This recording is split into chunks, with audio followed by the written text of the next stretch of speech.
There's something I want to talk about, but frankly, I'm a little embarrassed to do so. However, I write with my former self in mind, and my former self would want to know about this. So, here I go. I want to talk about how to be somebody. What do I mean by somebody? To be somebody is to be known for your work, to have your name synonymous, even better, eponymous, with your accomplishments. I used to be nobody. Now I am somebody. I am known in some circles for my work. My work has led to accomplishments I'm proud of. My work and I are one. This is Love Your Work, and I'm David Cadavy.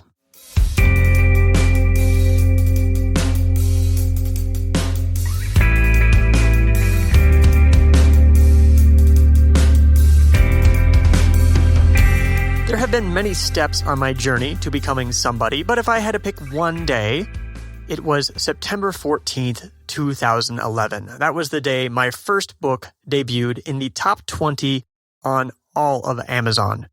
And it is hard to overstate what a massive change this was in every aspect of my life to go overnight from an unknown tinkerer to a best-selling author. The day I became somebody, my life changed. Now, being somebody comes with some benefits. Here they are. 1. Career success. This is the best reason to become somebody. Name recognition helps you make money for the work you do. The money for the work you do helps you do more of that work. But career success can come in other forms. Being somebody has meant that I've gotten speaking invitations all over the world. Thanks to the ones I've been able to accept, I've spoken all over the U.S. and in 8 countries. 2. Respect. When I became somebody, everyone started to show me more respect. Introductions went from, "This is David, he is weird, I'm not sure what he does," to, "This is David, he's a famous author." And prior to becoming somebody, I was introduced by a well-known Chicago entrepreneur right in front of my face as a malingerer. When I became somebody, my idiosyncrasies and lifestyle choices suddenly weren't viewed as odd. Instead, they were seen as something you would expect from a creative person who is somebody. 3. Connections. Because I am somebody, I can make connections with other somebodies. If I'm interested in the work of another somebody, I can reach out to that person and they will generally respond. Or I can ask for an introduction from another somebody. I'm rarely more than a degree or 2 away from the somebody I want to meet. This is how I managed to interview many somebodies I admire for my podcast, such as Adam Conover, Elise Baurer, David Allen, James Altucher, Seth Godin, and many more. 4. Dating prospects. When I became somebody, my dating prospects improved immediately. Now, this admittedly has some downsides because you don't want to be with anyone who wants to be with you because you're somebody. And if you think being somebody entitles you to love, you'll become a horrible person. But being somebody serves as a signal that you're trustworthy. Now, even though in recent years, many much bigger somebodies have turned out to be not trustworthy, the social proof that your accomplishments have gained you name recognition counts for a lot in at least getting someone to acknowledge you as a potential mate. 5. Random perks. I'm only known for my work in small circles, but that doesn't prevent me from being somebody outside those circles. I don't flaunt my somebody-ness, but people Google. Oh, do they Google? There have been many situations where someone has discovered I was somebody because they Googled me and then they commented on it, which means there have been many other situations where they didn't admit to it. This improves your prospects in a variety of situations. Sometimes that's intangible, but I know it once at least helped me rent an apartment for a couple months during a mini life. Being somebody isn't all upsides. I'll get to more of the downsides later, but if you want to become somebody, how do you do that? Before you try to become somebody, ask yourself why you want to become somebody. This can be a hard question to ask, and it gets to the heart of why I'm a little embarrassed to even be talking about this. American culture is driven by people desperate to become somebody, but somehow it's kind of unfashionable to openly admit it's something that you want. If you want to become somebody, ask yourself what you expect to get out of it. it might not even be necessary to become somebody to get those things. The best reason to become somebody is to get paid to do what you love so you can do it more. Being somebody is a job requirement behind many creative professions such as an author, musician, or entertainer. It's hard to substitute the benefits of being somebody in these cases.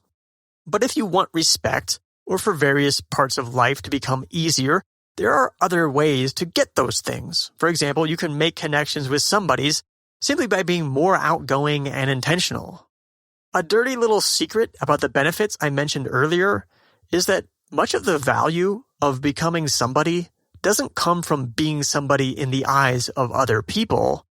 Much of it comes from being somebody in the eyes of yourself. If you want to be somebody and feel you are not, you will have little confidence. If you don't want to be somebody in the first place, well, nothing stands in the way of your confidence, and confidence is a big part of success. Being somebody comes with downsides and risks, and you should have these in mind if you're going to try to become somebody. I think I have about the right amount of somebody-ness. The vast majority of people have no idea who I am. A small circle of people respects what I do, and when I meet them, they are always interesting and nice people. As of yet, I have few vocal haters. I am not enough of a somebody to frequently be recognized in public outside of industry conferences. One time in my life, I was recognized in a gym. That went just fine. I'm not enough of a somebody for it to impede my daily life, such that I would have to be wary of going to public spaces, or worse yet, followed by paparazzi. I would see those as downsides. The main risk of being somebody is reputational damage, known today in its most extreme form as being canceled. For many professions, reputational damage can be devastating, but mostly only if your career depends upon others risking their reputations by working with you. If you're an actor, comedian, and perhaps a musician, if your reputation is damaged, you may have trouble getting work. If you are an author, you have to be pretty heinous to have a publisher drop you. If you are a self-published author, you'd have to be even worse. If anything, an author should be so lucky to be canceled, considering it's for an unfair reason. You'd have to be pretty successful to even qualify to be canceled, and you'd sell even more books. The best way for someone to prevent being canceled is to not do awful things, but tall poppy syndrome does exist. People may want to cut you down just because you are somebody, because they would benefit by doing so, or other reasons that are beyond your control. Even if the majority of reasonable people are on your side, there are a lot of psychopaths in the world who could make your life hell, and being somebody likely increases the chances of that. More and more people are becoming pseudonymous somebodies in what Balaji Srinivasan calls the pseudonymous economy. Depending on what work you do, you can build a reputation for that work without anyone laying eyes on you or your real name. So, you can reap the career benefits of being somebody without the personal risks of reputational damage. If your pseudonym's reputation is damaged, you still lose those career benefits, but hopefully your true identity is still safe. You won't get the public-facing benefits of being somebody, but you might get the boost in your self-perception that comes along with doing work good enough to be recognized. You can also work under a pseudonym without remaining totally anonymous. In other words, people might recognize your face, but not know your real name. This way, you get some of the public-facing benefits, but prevent your privacy from being violated. I have no idea what Tynan's real name is, and I don't need to know. If I could start over, I would write under a pseudonym, but probably still show my face. A big benefit of pseudonyms is you can improve your chances of becoming somebody by making your name easier to remember and perhaps even associated with the area in which you work. Joanna Penn uses her real name, which would have been a perfectly chosen pseudonym since she writes about writing. I can't help but wonder if some of the success of authors such as James Clear, Ryan Holiday, and Mark Manson can be attributed to their memorable and easy-to-spell names. So many entertainers work under stage names, it feels silly to even present an example, but Marilyn Monroe was born Norma Jean Mortensen. The older I get, the less I care about being somebody. I want to be somebody to the extent that it helps me sell more books so I can write more books. But when I was nobody, I wanted very badly to become somebody. I may think I don't care about being somebody in part because I've gotten used to being somebody. It's the water that I, a fish, swim in. Some of it may be that being somebody isn't quite as amazing as I had expected it to be when I was nobody, though I gotta admit it's still good. Now, this is part of where my embarrassment comes from. I, to some extent, wanted to become somebody to fill a hole in my heart. If you don't have enough love in your life, you may search for it in becoming somebody. There are many examples of celebrities who had absent or abusive parents or traumatic upbringings, though I don't know for sure if that comes out to a higher rate than the rest of the population. I would guess that many of them wanted to become celebrities to fill holes in their hearts. Now, wanting to become somebody because you have a hole in your heart can be great motivational fuel. It can be, like I talked about in The Heart to Start, that which pulls you through. But becoming somebody will not fill that hole.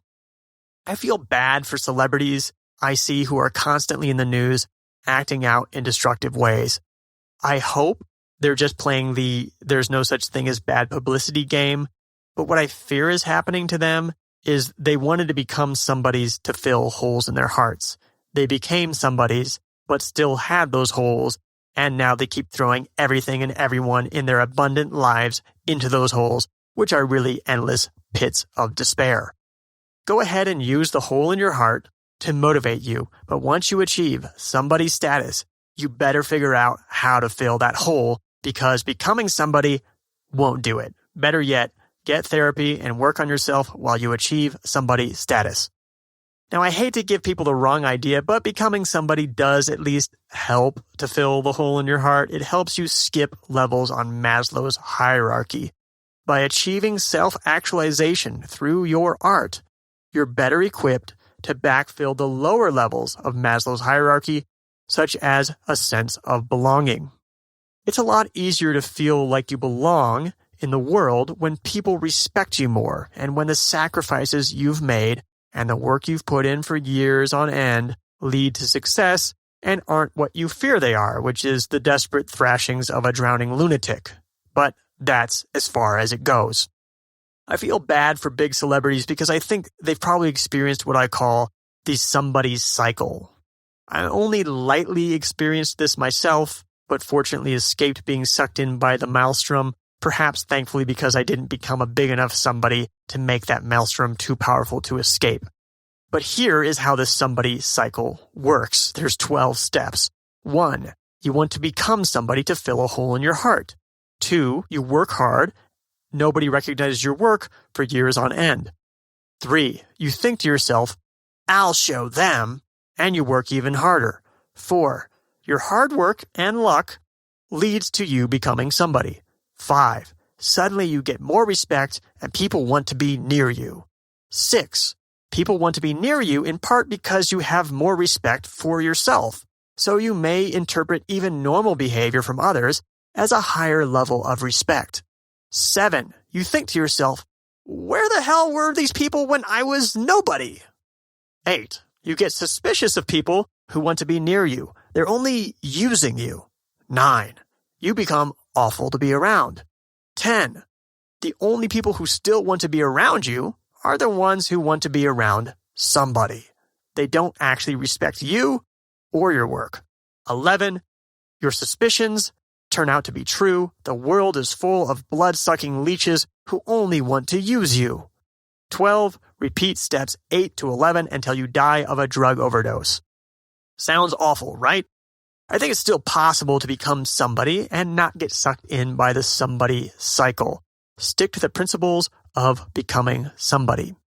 If you want fewer of the downsides of being somebody and more of the upsides, make sure you're becoming somebody for the right reasons.